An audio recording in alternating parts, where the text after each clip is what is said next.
오늘 말씀의 제목은 성품과 신앙이라는 제목으로 말씀을 나누겠습니다. 우리 사랑하는 한마음 공동체 성도 여러분, 예수님을 믿으면 삶의 변화가 옵니다. 그 사람이 정말 예수님을 믿는다면, 그리고 믿고 있다면 어떤 삶의 변화가 일어날까요? 그것은 바로 성품의 변화입니다. 예수님께서 내 안에 거하시게 되면 내 마음의 변화가 일어납니다. 지금 당장 마음의 변화가 일어나지 않을지라도 내 마음 속에서 갈등이 시작되어집니다. 내 안에 잘못된 것들이 예수님께서 오심으로 말미암아 갈등이 시작되어집니다. 그것이 바로 예수님께서 내 안에 거하고 있다라고 하는 증거입니다. 오늘 갈라디아서 말씀에 보면 사도 바울은 자신이 그리스도와 함께 십자가에 못 박혔다라고 이야기합니다. 그래서 바울은 이제 내가 사는 것이 아니라 내 안에 그리스도께서 사신다고 고백합니다. 여러분, 이게 무슨 의미일까요? 내 안에 그리스도가 산다라는 의미가 예수님께서 내 속에 들어오셔서 이제는 예수님의 마음으로, 예수님의 생각으로, 예수님의 정신으로 살아간다는 것을 의미합니다. 여러분, 예수님처럼 산다는 것은 다른 것이 아니라 내 영혼이 변화되고 인격의 변화가 일어나는 것을 말합니다. 여러분 마음속에 내가 예수님을 믿고 있는데 이런 변화가 없다면 고민해 봐야 돼요. 내가 예수님을 믿었는데 내 인격에, 내 성품에 변화가 전혀 없다. 그러면 이 시간 고민을 해봐야 됩니다. 왜냐하면 예수님을 믿으면 반드시 그 예수님이 내 안에 들어와서 내 내면의 변화를 일으키기 시작하십니다.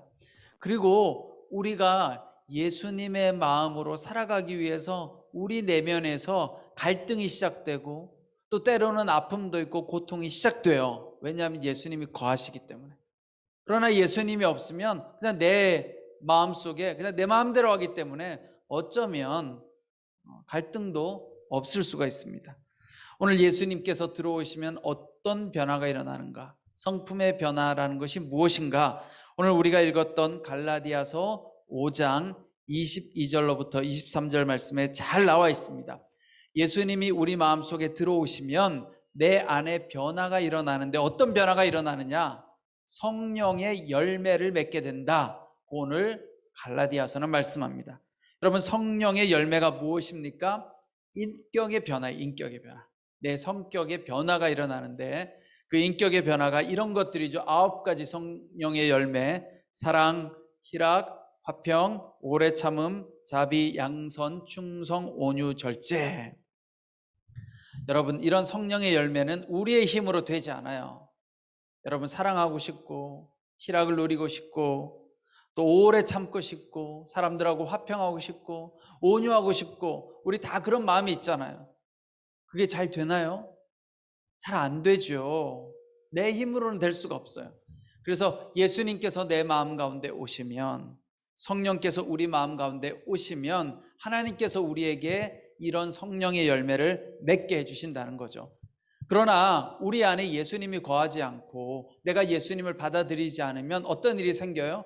사랑을 받으려고만 하고 상대방을 향하여 오해하고 미워하고 시기하고 질투하고 또 오래 참기보다는 조급해서 내가 하고 싶은 대로 분내고 그리고 먼저 말하고 나서 후회할 때가 많이 있죠. 그러나 우리 안에 성령의 열매가 맺히면 무엇보다도 우리가 사랑이 풍성해지는 거예요. 그리고 오래 참을 수 있게 되어지고 성실해지고 다른 사람을 향하여 온유하고 부드러워지고 우리의 욕심을 절제하게 됩니다. 이 모든 것이 바로 예수님께서 우리 안에 거할 때 일어나는 일입니다. 근데 여러분, 이렇게 다 살고 싶지만 잘 안 되죠. 왜 그럴까요? 예수님께서 우리 마음 가운데 거하는 것을 막는 존재가 있습니다. 그 존재가 바로 사탄이에요. 사탄은 우리 안에 죄를 심어 놓았어요. 그래서 우리 안에 있는 죄성이 끊임없이 하나님을 생각하기보다 어떻게 생각하게 만듭니까? 내 중심적으로, 이기적인 마음으로 우리를 끊임없이 유혹하고 이끌어갑니다. 우리가 다 경험하는 게 뭐예요? 오늘 우리 마음속에서 자꾸 내가 내 인생의 주인이 되고 싶어요. 그러면 어떤 현상이 일어나느냐? 내가 중심된 삶의 특징은, 예수님이 거하지 않고 내 안에 죄가 나를 사로잡는 특징은 뭐냐면요, 자꾸 다른 사람을 내가 컨트롤하고 싶어져요. 조종하고 싶고, 내가 원하는 대로 자꾸 다른 사람을 바꾸고 싶어져요. 그리고 다른 사람이 내가 원하는 대로 바뀌지 않으면 너무 괴로워해요. 그리고 모든 문제를 자꾸 다른 사람이 문제라고 생각하게 돼요. 그러면 예수님께서 지금 내 안에 거하지 않는 것입니다. 예수님이 내 안에 거하면 절대로 저 사람이 문제야, 저 사람들이 문제야 라고 말하지 않아요. 예수님께서 내 안에 거하시면, 아, 그럴 수도 있지, 내가 좀 더 저 사람을 사랑해야지, 이런 마음으로 바뀐다는 거죠.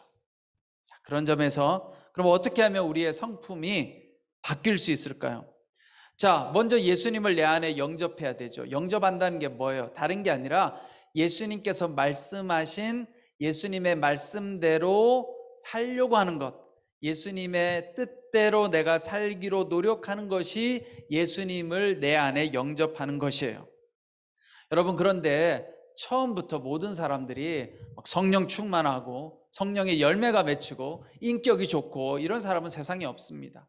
모든 사람은 내면에 다 갈등이 있어요. 다 예수님 말씀대로 살고 싶지만 잘 안 되어서 힘들고 고민하는 시간을 다 가지고 있습니다. 저 역시도 마찬가지입니다. 그렇지만 우리가 예수님을 내 마음 가운데 영접하셔야 돼요. 영접하시고 모셔야 돼요. 그러려고 하면 첫 번째 우리가 해야 될 것이 무엇이냐? 내 마음을 살펴보는 것입니다. 이걸 다른 말로 하면 성찰이라고 하죠. 여러분들이 여러분들 내면을 진지하게 들여다 보셔야 돼요. 내 마음에 어떤 욕구가 있는지, 어떤 감정이 있는지, 어떤 생각이 있는지를 들여다 봐야 됩니다. 그러면 내 마음속에 뭐가 있어요? 미워하는 마음이 가득 차 있고, 시기하는 마음이 있고, 사랑받고 싶은 마음, 인정받고 싶은 마음, 다른 사람을 조종하고 싶은 마음, 이런 마음들이 가득 차 있는 걸 보게 되죠. 내 욕심을 채우고 싶은 마음. 그런데 이런 것들이 무조건 잘못된 건 아니에요. 우리는 어쩔 수 없어요. 죄인이기 때문에 이런 마음이 있어요. 중요한 건 이런 마음이 있다라는 걸 인정할 수 있어야 돼요. 발견해야 돼요, 여러분. 아, 내 마음속에 이런 게 있구나. 그런데 우리가 예수님을 영접하지 않으면요, 이런 노력을 하지 않죠. 다 내 마음이 아니고 저 사람 마음이야.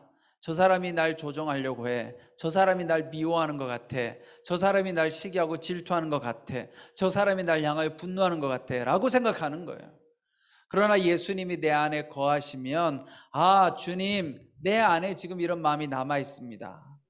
내 마음의 집이 지금 깨끗하지 못합니다. 미움도 지금 남아있고, 시기도 남아있고, 남을 조종하고 싶은 마음도 있고, 이게 정리가 안 됐습니다. 예수님, 나를 좀 도와주십시오. 그래서 두 번째는요, 이렇게 내 마음속에 있는 것들을 확인하면 인정해야 돼요.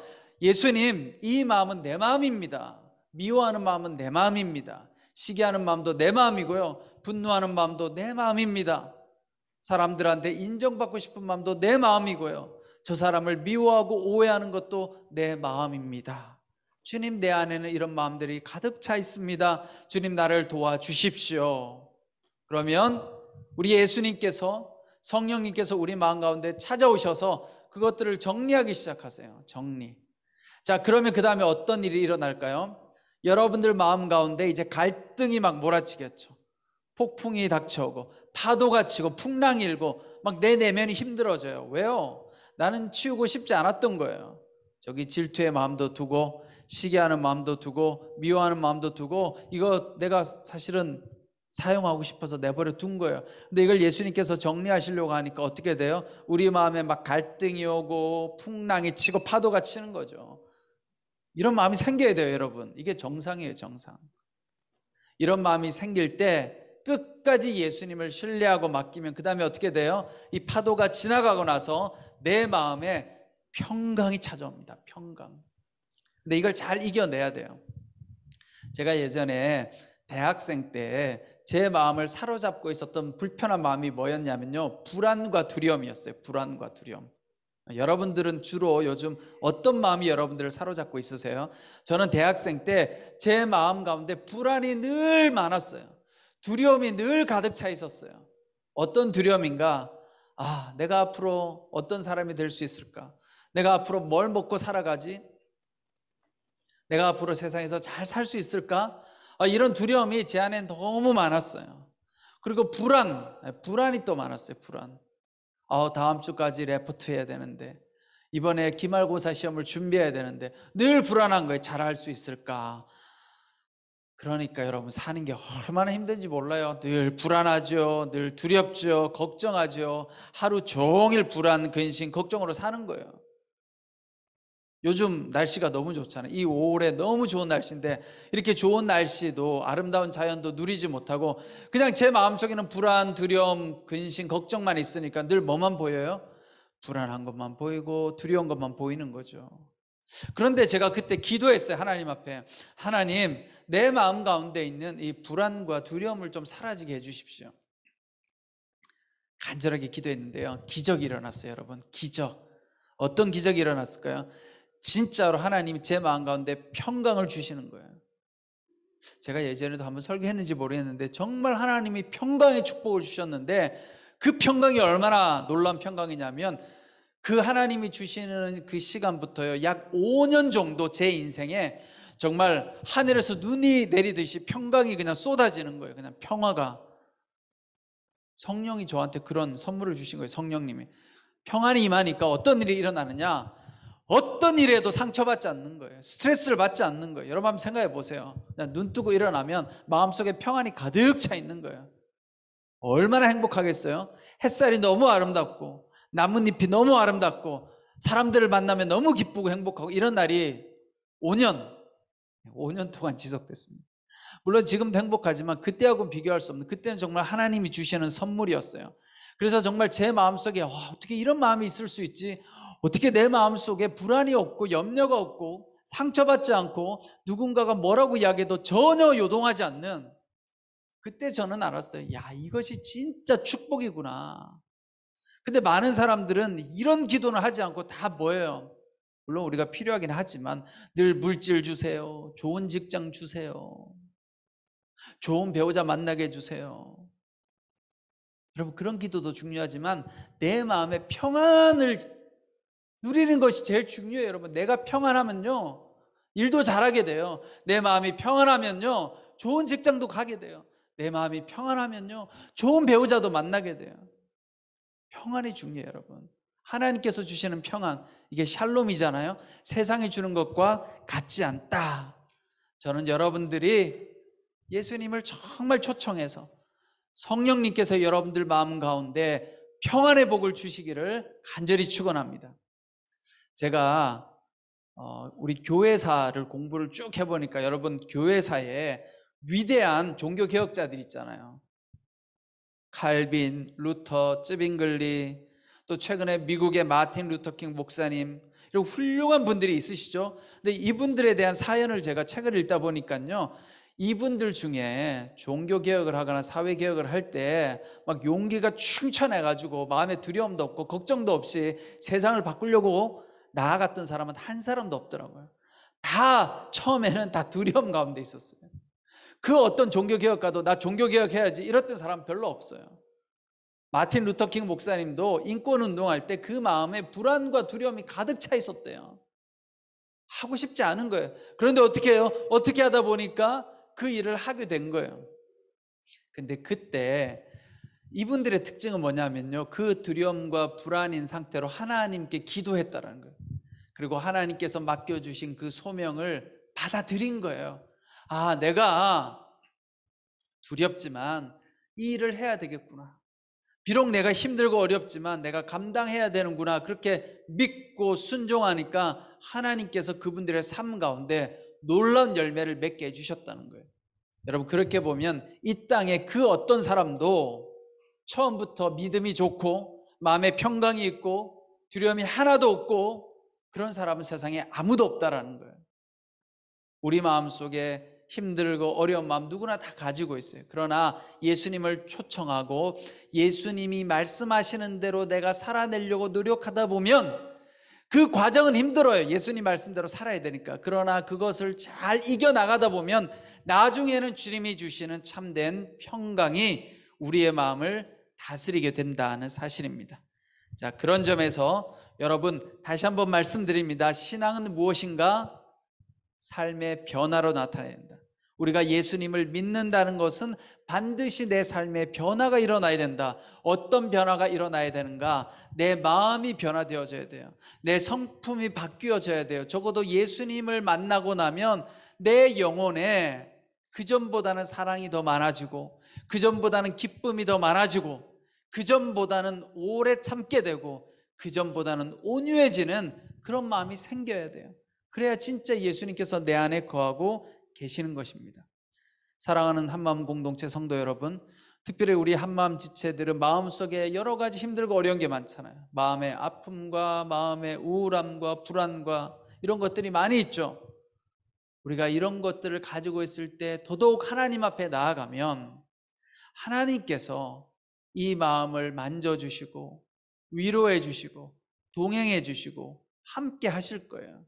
그렇게 가다 보면 우리의 영혼 가운데 정말 주님은 살아계시는구나. 여러분, 마음이 아프지 않은 사람은요, 어쩌면 더 교만할지 몰라요. 예수님 필요 없어요. 나는 뭐 잘 살고 있는데요. 나는 행복한데요. 그러나 어쩌면 우리는 이 마음이 아프고 힘듦으로 말미암아 주님을 더 의지하게 되고, 그러다 보면 정말 예수님이 계시는구나. 그럼 내 마음이 아파봐야 주님이 나를 만지시는지 알 수 있잖아요. 그래서 우리가 힘들고 어렵지만 주님 내 마음 가운데 찾아오세요. 그리고 나도 성령의 열매를 맺게 해주십시오. 그렇게 여러분 간절하게 기도하고 구하고 여러분들 나아가면 하나님께서 여러분들 삶 가운데 놀라운 은혜와 평강으로 열매 맺게 해주실 줄 믿습니다. 여러분 모두가 이번 한 주도 승리하는 한 주 되시기를 간절히 축원합니다. 기도하겠습니다. 사랑과 은혜가 많으신 하나님, 예수님을 믿는다는 것은 예수님께서 내 안에 오셔서 나의 영혼을, 나의 마음을, 나의 성품을 변화시켜 주는 것임을 믿습니다. 주님, 우리는 주님이 필요합니다. 나는 부족한 존재입니다. 내 안에는 불안, 근심, 걱정, 우울, 두려움, 시기, 질투, 미움이 너무나 가득 차 있습니다. 아버지 하나님, 이제 이것들을 다 청소하기 원합니다. 주님 오셔서 내 안에 사랑의 마음으로 충만케 하여 주시고, 기쁨으로 충만케 하여 주시고, 화평으로 충만하고 오래 참고 충성하고 온유하고 절제할 수 있는 마음을 우리에게 부어 주시옵소서. 예수 그리스도의 이름으로 간절히 기도드리옵나이다. 아멘.